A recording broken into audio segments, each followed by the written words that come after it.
বিভিন্ন রাজনৈতিক দলের প্রভাবশালী নেতারা এবং একটি অসাধু সিন্ডিকেট চক্র এসব কাজ করছে। প্রত্যাশা করি না বাংলাদেশের খনিজ সম্পদ লুটপাট হোক। কোনো উন্নয়নমূলক পদক্ষেপ প্রশাসনের দিক থেকে নেওয়া হয়নি।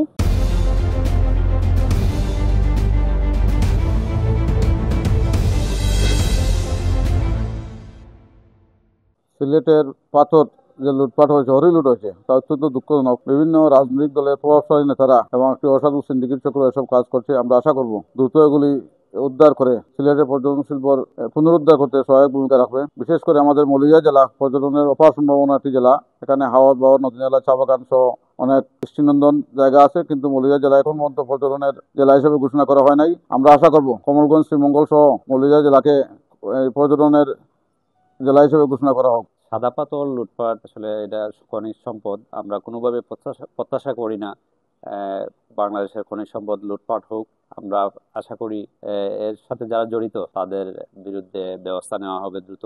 আর মৌলভীবাজার জেলা একটা পর্যটন সমৃদ্ধ জেলা, বিশেষ করে কমলগঞ্জ উপজেলা হচ্ছে এটি পর্যটন সমৃদ্ধ কমলগঞ্জ উপজেলা। কিন্তু দুঃখের বিষয় হচ্ছে আজ পর্যন্ত পর্যটনের খাতে উন্নয়নের কোনো ছোঁয়া লাগেনি। আমরা এদিক থেকে বঞ্চিত।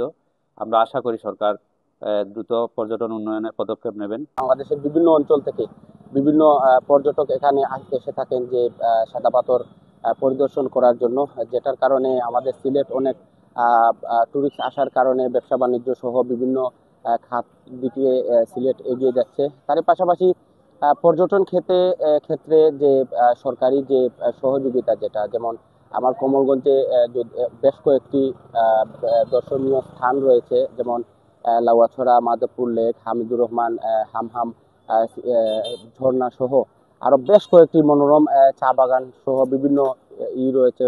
সেই দ্বারাতে গোটা সিলেটেই বসুন্ধরা টিস্যু অশুদ্ধতার বিরুদ্ধে এক বিন্দু ছাড় নয়।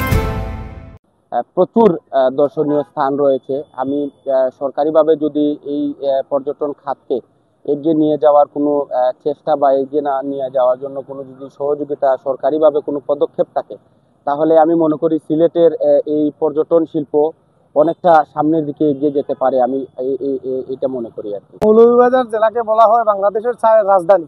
সিলেট বিভাগের একটি মৌলভীবাজার জেলা, কিন্তু আমাদের দুঃখের সঙ্গে জানাচ্ছি যে আমি সাধারণ নাগরিক হিসেবে বলতে চাই, আমাদের এই মৌলভীবাজার জেলার কমলগঞ্জ, চায়ের রাজধানী মৌলভীবাজার জেলার কমলগঞ্জে কোনো উন্নয়নমূলক পদক্ষেপ প্রশাসনের দিক থেকে নেওয়া হয়নি। এবং এই কমলগঞ্জের মধ্যে যতটুকু চায়ের বাগান আছে কিংবা পর্যটন স্পট আছে, এগুলার মধ্যে কোনো ধরনের পদক্ষেপ আজ পর্যন্ত আমাদের চোখে ভাসেনি। অন্যদিকে সিলেটের এই সাদা পাথর নিয়ে যে তুলকালাম তৈরি হয়েছে, সেই দিক দিয়ে আমি বলতে চাই, এগুলা আমার মনে হয়, আমি সাধারণ নাগরিক হিসেবে বলতে চাই, এখানে প্রশাসনের সম্পূর্ণ দায়ী প্রশাসন। কারণ প্রশাসন সুযোগ না দিলে কারো ক্ষমতা নেই এই পাথরগুলো উধাও করার। যাই হোক, আমি আশা করব বা আমার ব্যক্তিগত অভিমত থেকে বলতে চাই যে এই পাথরগুলো সামনের দিকে যেন এইভাবে আর ক্ষতিগ্রস্ত না হয়।